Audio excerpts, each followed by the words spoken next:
Thank you, Mr. Speaker.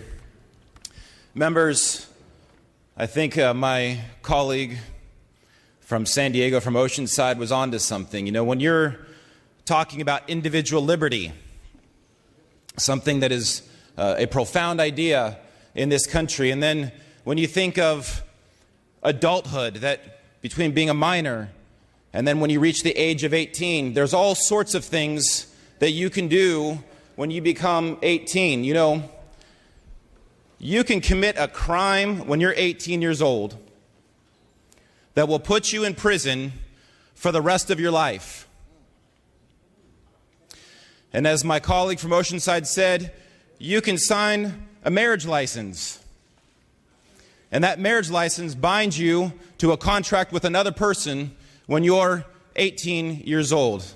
You know, my younger brother, Randy, an impressive young man, was 20 years old when he bought his first house for $140,000. He could sign a contract to buy a $140,000 house, and yet this bill says he can't buy a pack of cigarettes.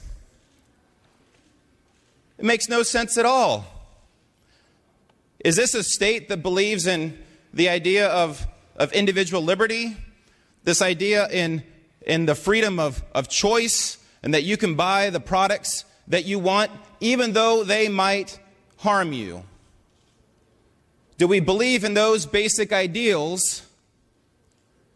Or is this just one of those things that we've had some of our stakeholder groups who have come to us and said, you know, this is going to look good, and you know, this is popular because we don't like tobacco. Is that what this is all about? Or is this about the idea of being able to choose for yourself when you are of legal age to be able to buy a product for just a couple of dollars? I submit to you that we have moved beyond our basic ideals, and at some point we won't know who we are.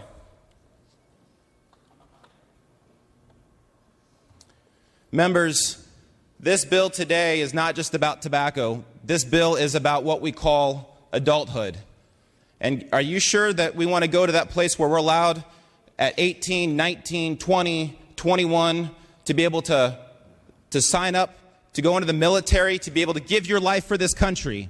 And in fact, now there's an exemption in this bill that says if you have signed up to give your life for this country, then you can buy a pack of cigarettes. But yeah, you can give your life, but you can't buy a pack of cigarettes. Members, we've gone too far. I urge a no vote. Mr. Breaux, you are recognized from your desk. Thank you, Mr. Speaker and members. Many of you, I've told my story that I was raised by my grandmother. And the reason I was raised by my grandmother is because my grandfather died when I was 12. Walter Breaux smoked his whole life, and he died of throat cancer in our house when I was 12 years old. But I always looked at it as his choice. It was his choice. He knew the dangers of smoking, and he had to live with the consequences. My father had a similar fate. My father died at 58 years old, smoked his entire life, once had a lung operation where he had 3/4 of his lung removed.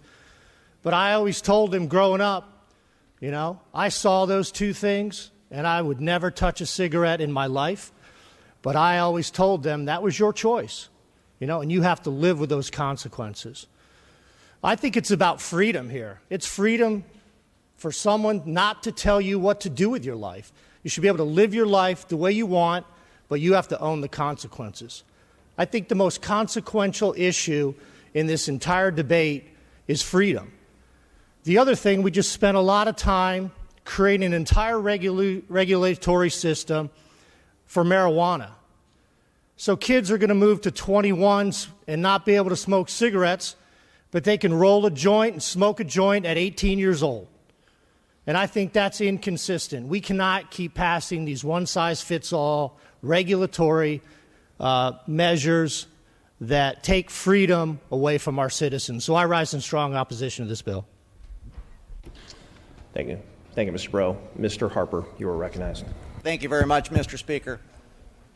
About 5 years ago, when I ran for city council, one thing that I strongly objected to that was happening in my city is that every once in a while you'd have these bans that would get proposed, and there would be a group that would just come up and down the coast of Orange County and sometimes San Diego and Los Angeles as well. In fact, I called them the Ban of the Month Club because it seemed like every month there was something that they wanted to ban, whether it was this or that or the other thing. And that's what I see was happening right here. So this is the Ban of the Month Club here in the California State Legislature because, you know what, on this bill, come clean on what your eventual goal is. I see it. It's the incremental step towards the eventual ban of tobacco altogether. And I see that that's what the eventual goal here. Are the proponents going to say that that's any different? I've never seen anything to the contrary. And how far are we going to go down this rabbit hole? What's going to be the next step if this is passed the next year and the next year and the next year? How far are we going to go down this rabbit hole of trying to push this further and further and further to the left, with the boot of government getting further and further on individual rights within the state of California? Government isn't here to be your nanny here in the state of California. It's not supposed to be in the United States of America. Will we stand for the rights of individuals to be able to decide on their own?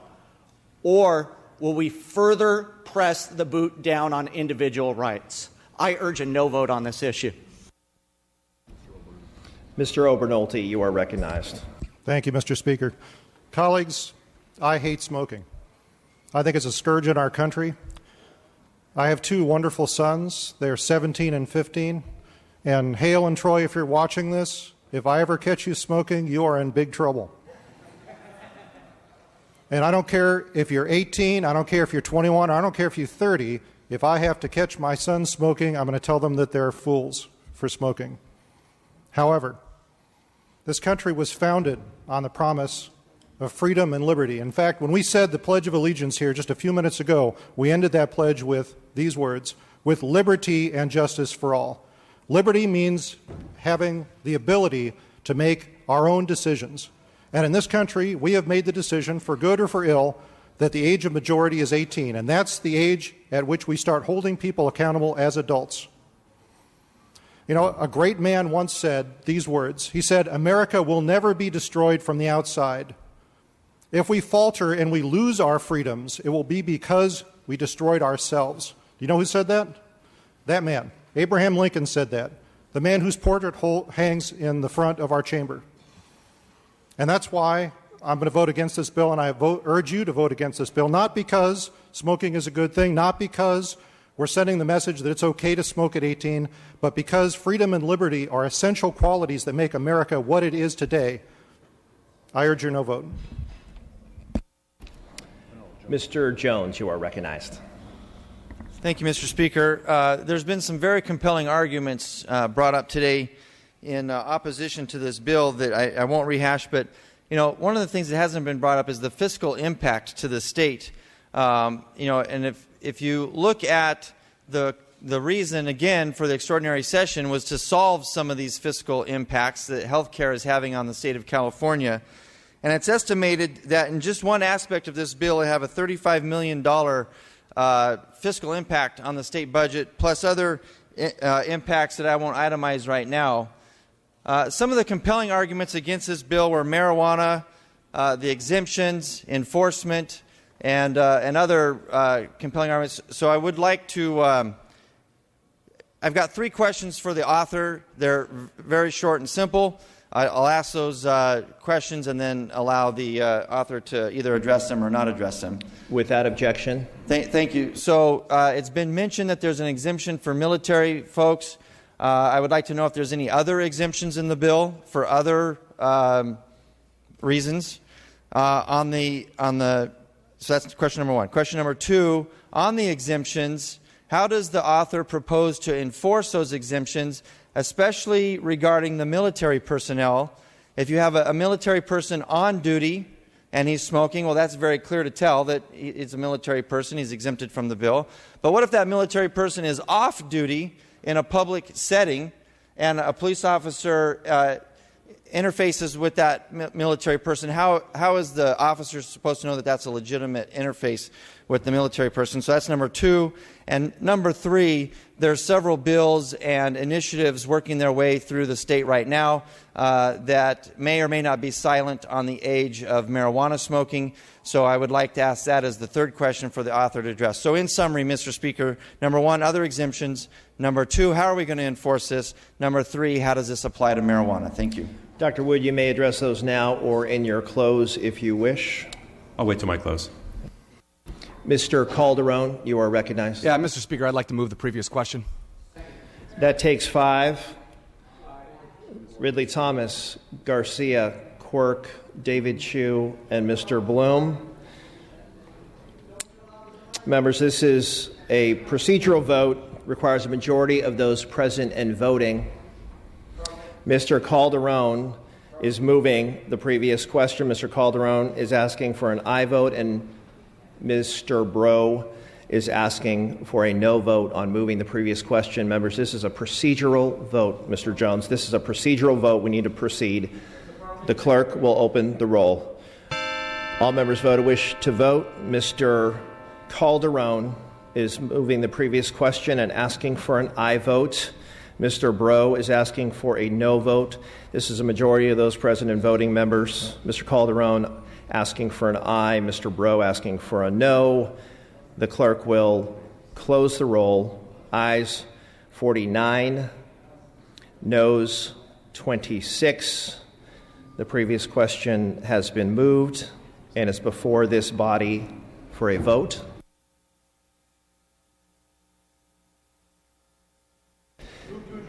Dr. Wood has 5 minutes to close on the item, and then we will take a vote, members. Dr. Wood. Thank you, Mr. Speaker. I will address my colleagues' questions. First of all, there are no other exemptions in this bill. And as far as enforcement, it's my understanding that if you're an active duty military personnel, you should be carrying some sort of identification to prove that, whether you're on duty or not. As far as marijuana, the initiatives before us that are out there actually take the legal age to smoke marijuana to 21. So this would be consistent. I'd like to close with my other comments. First of all, there have been a lot of comments today about process. Well, this process we went through was the exact same process we went through to get the MCO tax and funding for the developmental disabilities community. My concern about the process in this bill is it's been aggressively lobbied by entities who've never filed any formal opposition against this bill. They didn't meet with me. They didn't testify in committee. That doesn't seem like process to me. I realize I may be fairly new at this. I'm a freshman. But I thought sending a formal letter of opposition was part of the process, and we never got one. Apparently not in this case. So I think the time to act is now. Let's move forward on this policy. Let's save lives. This will save the Medi-Cal system in the outgoing years millions of dollars, and it's going to save thousands of lives here in California. I respectfully ask for your aye vote. Thank you, Dr. Wood. And with that, the clerk will open the roll. All members vote who desire to vote. All members vote who desire to vote. Mr. Gallagher, you cannot raise a point of order when the roll is open. A vote is being taken before this body. All members vote who desire to vote. All members vote who desire to vote. All members vote who desire to vote. The clerk will close the roll. Tally the vote. Ayes 46, noes 26. Measure passes.